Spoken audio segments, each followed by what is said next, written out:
You know what's fascinating about wealthy people? They don't actually manage their money the way most of us think they do.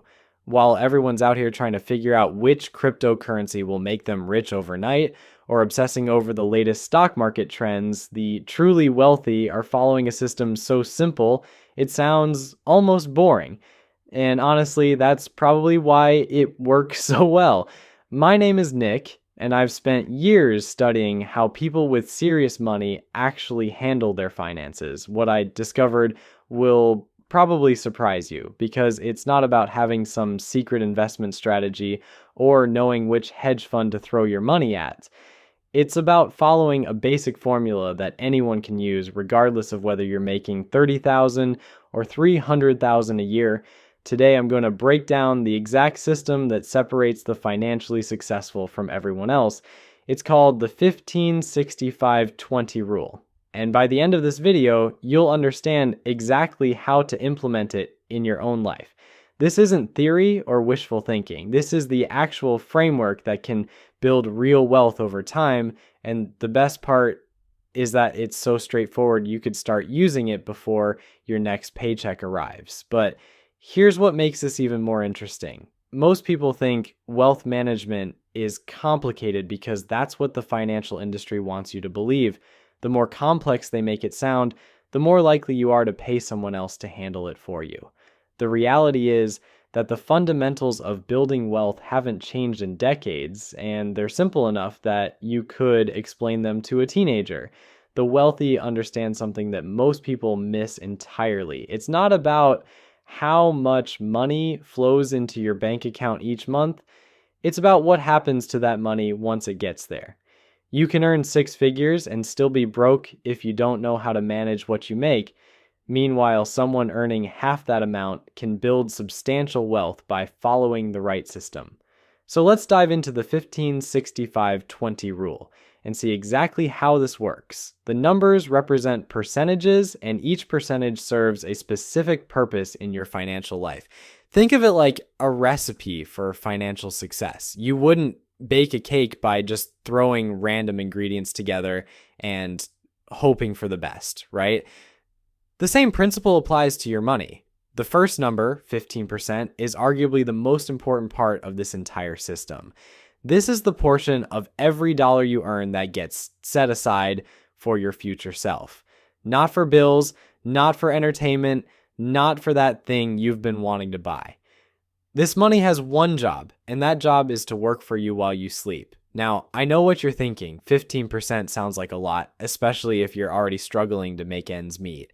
But here's the thing that changes everything about how you view this number. This 15% serves two critical purposes, and understanding both of them will make it much easier to actually follow through with setting this money aside.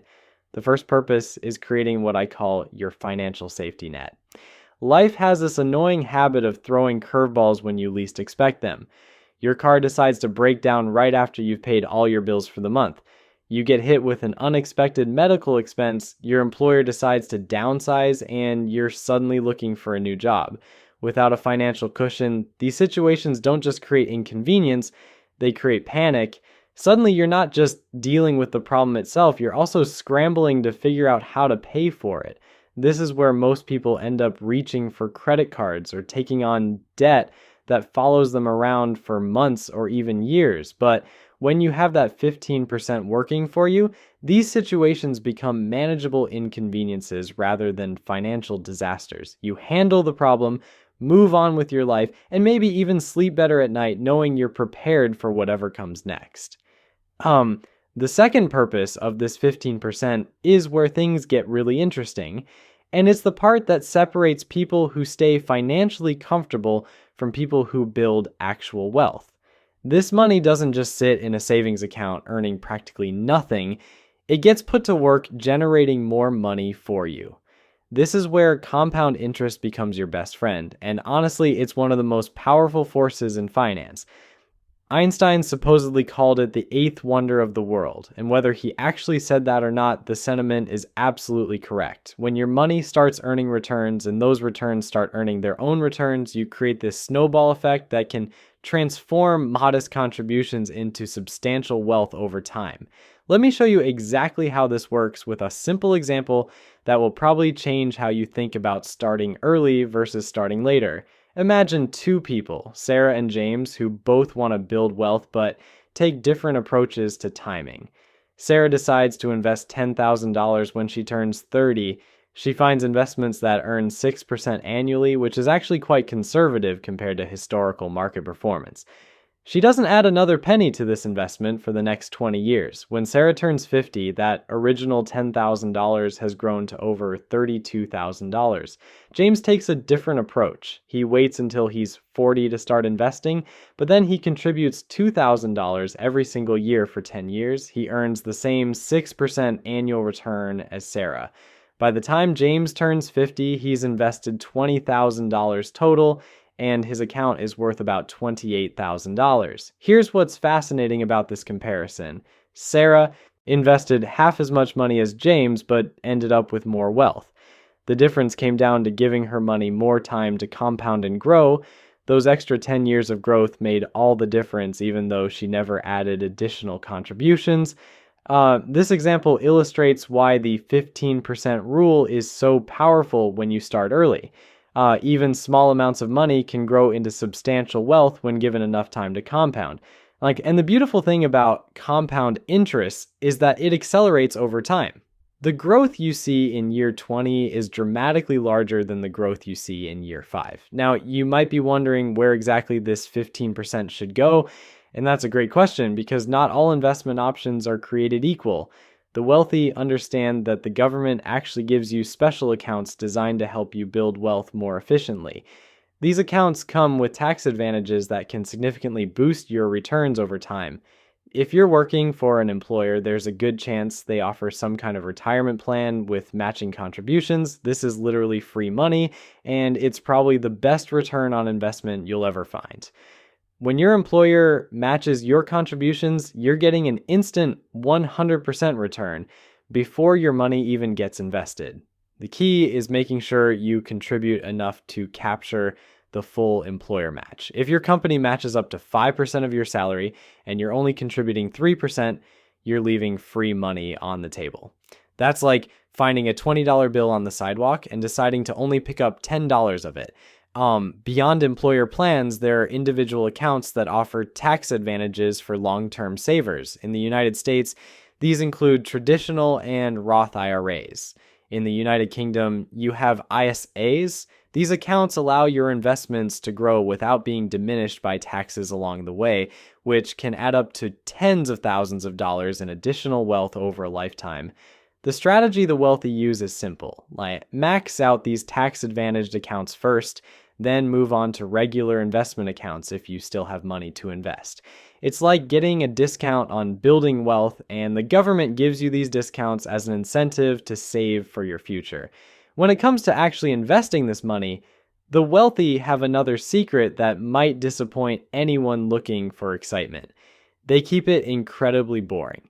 While everyone else is chasing the latest hot stock tip or trying to time the market perfectly, successful investors are putting their money into simple, diversified funds that track the overall market. These are called passive funds or index funds, and they're basically the financial equivalent of setting your investments on autopilot.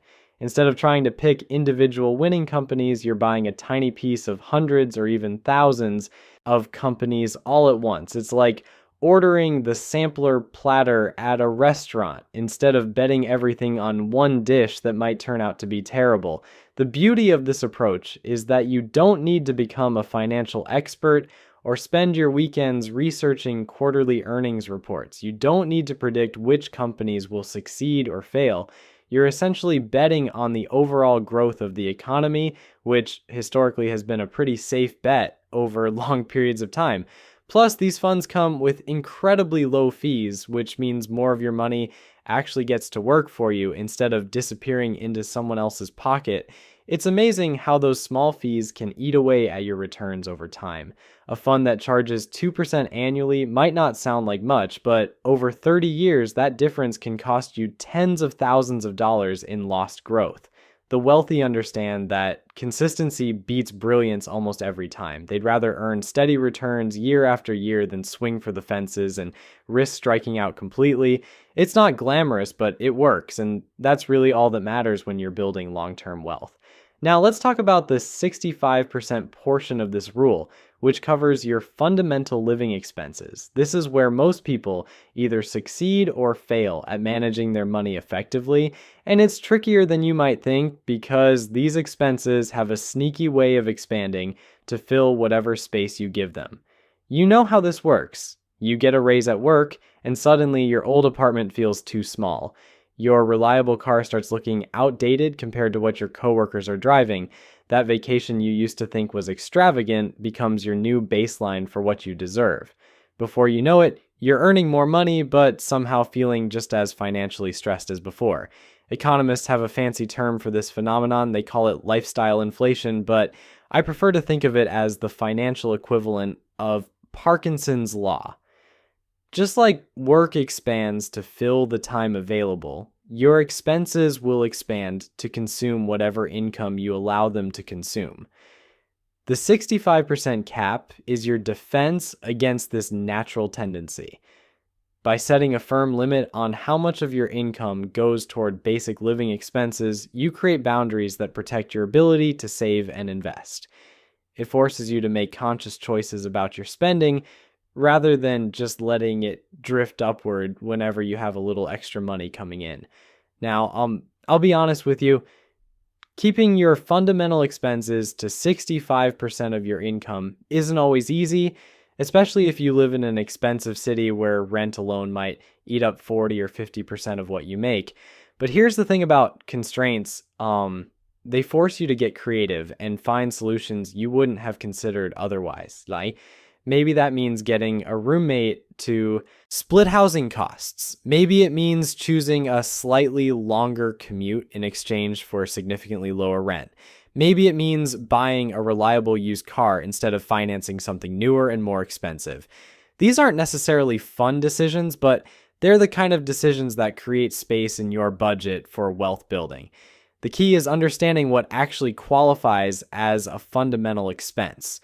We're talking about housing, transportation, food, utilities, and other true necessities that keep your life functioning. The streaming services, gym memberships, dining out, and impulse purchases fall into a different category entirely. Housing typically represents the largest chunk of this 65%, which makes sense because shelter is pretty much non-negotiable, but there's a big difference between having a place to live and having the perfect place to live. The wealthy often choose to live below their means in this area, at least early in their wealth building journey, because they understand that an extra few $100s per month in housing costs can translate to tens of thousands of dollars in lost investment growth over time. Transportation is another area where you can make smart choices that free up money for more important things.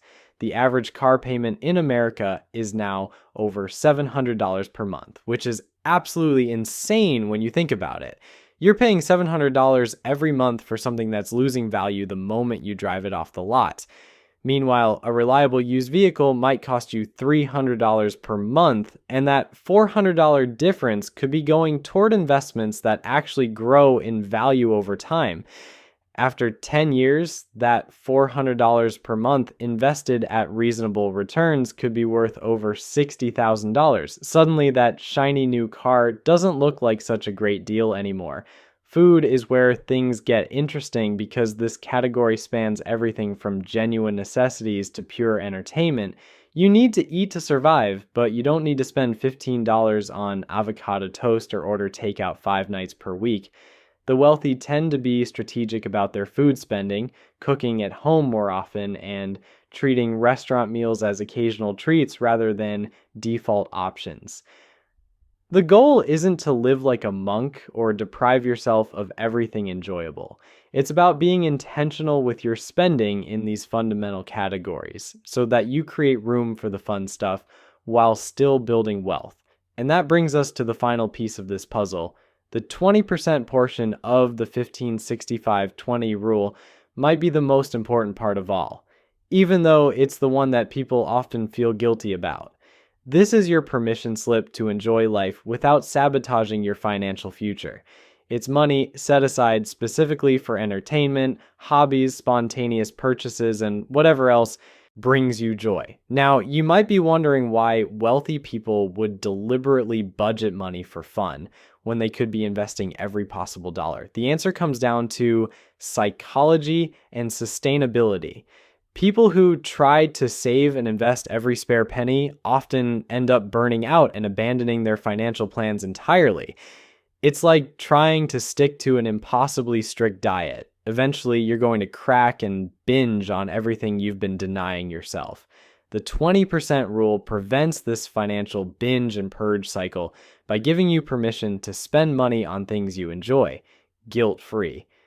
When you know that 20% of your income is designated for fun, you can make those purchases without feeling like you're derailing your long-term goals. This psychological aspect is crucial because building wealth is a marathon, not a sprint. You need to create a system that you can stick with for decades, not just for a few months when your motivation is high. The wealthy understand that a sustainable plan you actually follow is infinitely better than a perfect plan you abandon after 6 months. Plus, there's actually some fascinating research that backs up this approach. Studies show that people who give themselves spending flexibility are significantly more likely to stick with their savings goals over the long haul. It's counterintuitive, but allowing yourself to spend money actually helps you save money. Who would have thought? This 20% can cover everything from that morning coffee ritual that keeps you sane to the occasional shopping spree to planning actual vacations without feeling like you're stealing from your future retirement fund. The key word here is intentional. You're not accidentally overspending and then feeling guilty about it later. You're deliberately allocating this money for enjoyment because you understand that life is meant to be lived, not just endured, while you wait for some magical future moment when you'll finally have enough money to be happy. Here's where most people mess this up though. They either skip this step entirely and try to save every possible dollar, which leads to burnout and resentment.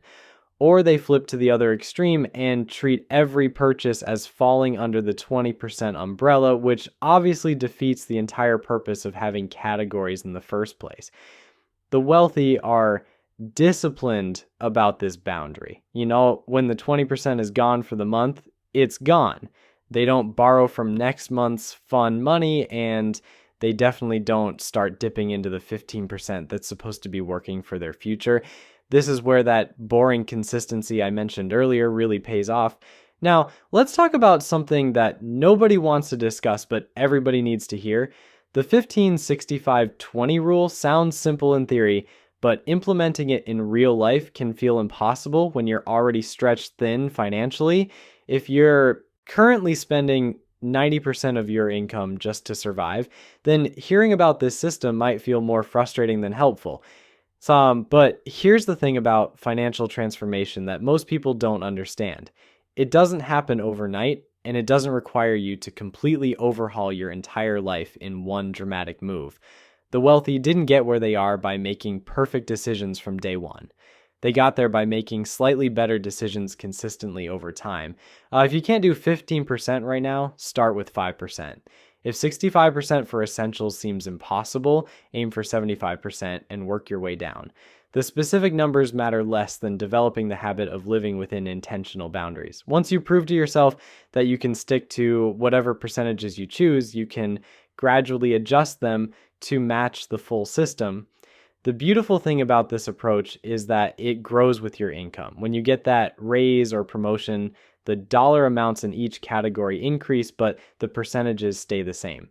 This prevents lifestyle inflation from completely eating up your additional income while still allowing you to enjoy some of the benefits of earning more money. And here's something that might blow your mind. Most wealthy people didn't start out wealthy. They started out as regular people who happened to stumble across systems like this one and had the discipline to stick with them long enough to see results. The difference between them and everyone else isn't intelligence or luck or having rich parents. It's consistency and patience. So there you have it. The 15-65-20 rule isn't some revolutionary secret that only billionaires know about. It's just basic math wrapped in discipline, which apparently makes it rarer than a unicorn. Start with whatever percentages you can manage, be consistent about it, and watch compound interest do what it does best. Your future self will either thank you or wonder why you waited so long to get started.